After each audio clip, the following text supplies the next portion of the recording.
नमस्कार माझ्या लाडक्या भावांनो आणि बहिणींनो, आजचा हा व्हिडिओ तुमच्या आयुष्यातील सर्वात महत्त्वाचा व्हिडिओ ठरू शकतो, कारण आज आपण अशा एका विषयावर बोलणार आहोत ज्याने संपूर्ण ज्योतिष विश्व हादरून गेलं आहे. होय, आपण बोलतोय येत्या 12 ऑगस्ट 2026 रोजी येणाऱ्या पवित्र श्रावण महिन्यातील हरियाली अमावस्येबद्दल. पण मित्रांनो, ही अमावस्या सामान्य नाहीये. या दिवशी निसर्ग जितका हिरवागार आणि सुंदर दिसतो ना, तितकीच मोठी खगोलीय आणि आध्यात्मिक उलथापालथ संपूर्ण ब्रह्मांडात घडणार आहे.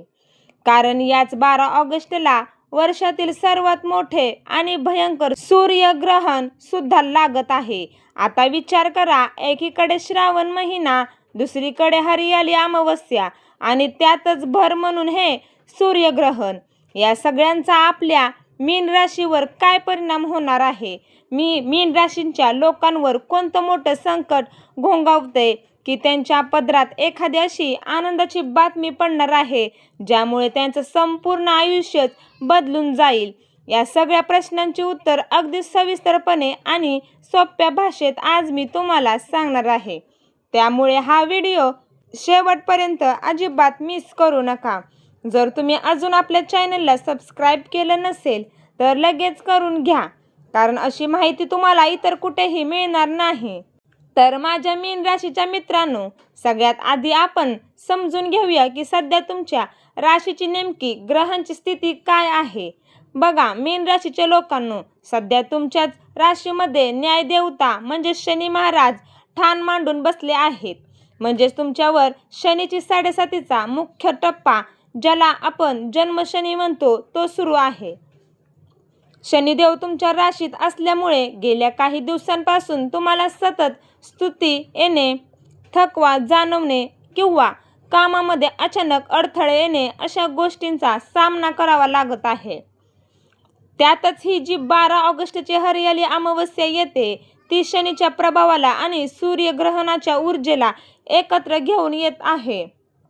ज्योतिषशास्त्रानुसार जेव्हा अमावस्येच्या दिवशी सूर्यग्रहण होतं तेव्हा राहू आणि केतूचा प्रभाव वाढतो. 2 ऑगस्टलाच राहू आपले नक्षत्र बदलून धनिष्ठा नक्षत्रात प्रवेश केला आहे, जो मंगळाचा भाग आहे. यामुळे मीन राशीच्या लोकांमध्ये एक वेगळीच अस्वस्थता किंवा चिडचिड पाहायला मिळू शकते. मग आता प्रश्न पडतो की मीन राशीवर कोणते मोठे संकट येऊ शकतं? तर सावध व्हा. सगळ्यात पहिले संकट येऊ शकतं ते म्हणजे तुमच्या आरोग्यावर. शनी महाराज तुमच्या शरीरातील वायू तत्वाला बिघडू शकतात, ज्यामुळे तुम्हाला पोटाचे विकार, गॅस, अपचन किंवा अचानक पाय दुखणे, सांधेदुखी अशा समस्या उद्भवू शकतात. ग्रहण काळात आणि अमावस्येच्या दिवशी मानसिक तणाव इतका वाढू शकतो की विनाकारण घरातल्या लोकांवर किंवा कामाच्या ठिकाणी तुमचा राग अनावर होईल. हा राग आणि हा संयम सुटणं हेच तुमच्यासाठी सर्वात मोठं संकट ठरू शकतं. जर तुम्ही तुमच्या बोलण्यावर नियंत्रण ठेवलं नाही तर वर्षानुवर्षे जुने संबंध एका मिनिटात तुटू शकतात.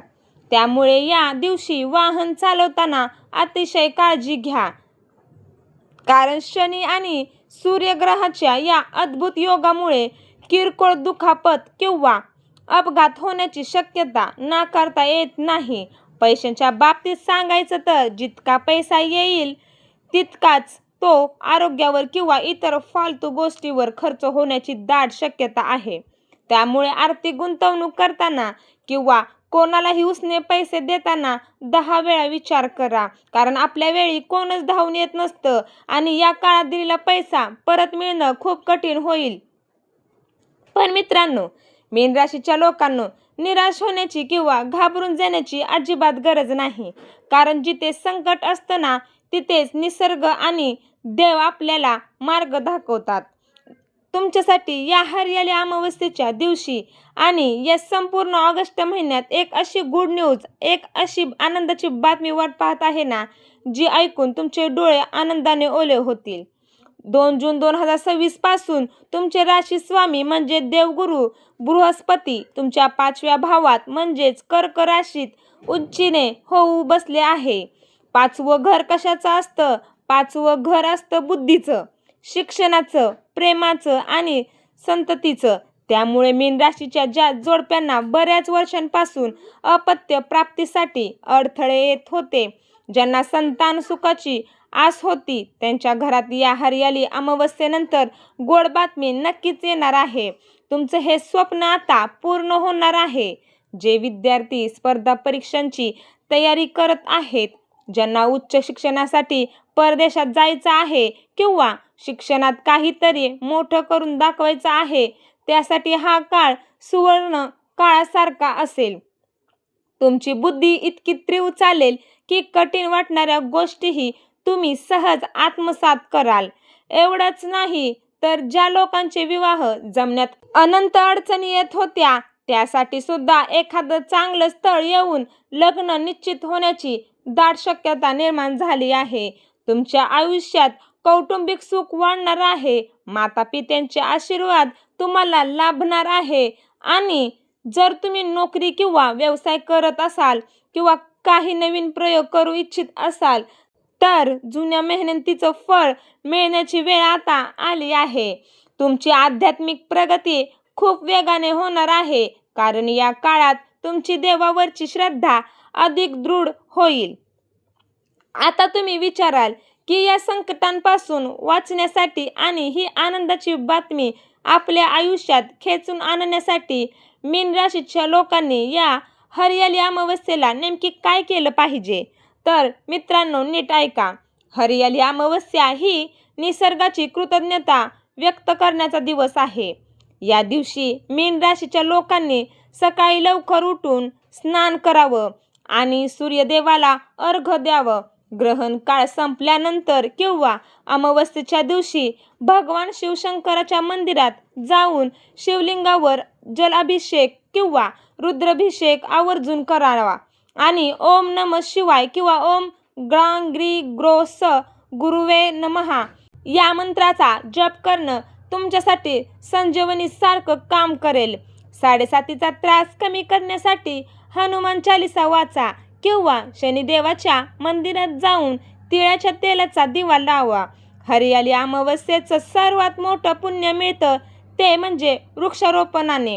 मीन राशीच्या लोकांनी या दिवशी तुळस, आवळा, पिंपळ किंवा कडुलिंबाचं झाड आवर्जून लावावं आणि त्याची काळजी घेण्याचं सुद्धा वचन घ्यावं. गरिबांना पिवळ्या रंगाच्या वस्तू जसे की पिवळी मिठाई, केळी किंवा हरभऱ्याची डाळ दान केल्याने तुमचे गुरुग्रह अधिक बलवान होतील आणि शनीचा कोप शांत होईल.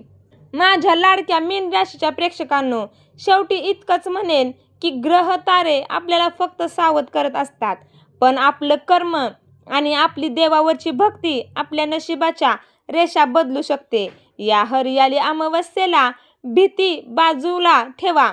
संकटाचा सामना करण्यासाठी मनाने खंबीर व्हा आणि येणाऱ्या आनंदाच्या बातमीचं स्वागत करण्यासाठी सज्ज व्हा.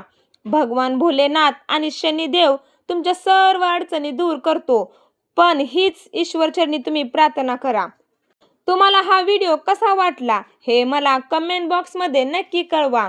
तुमची रास मीन असेल तर कमेंट बॉक्समध्ये जय शिवशंभो लिहायला अजिबात विसरू नका आणि श्री स्वामी समर्थ सुद्धा लिहायला विसरू नका.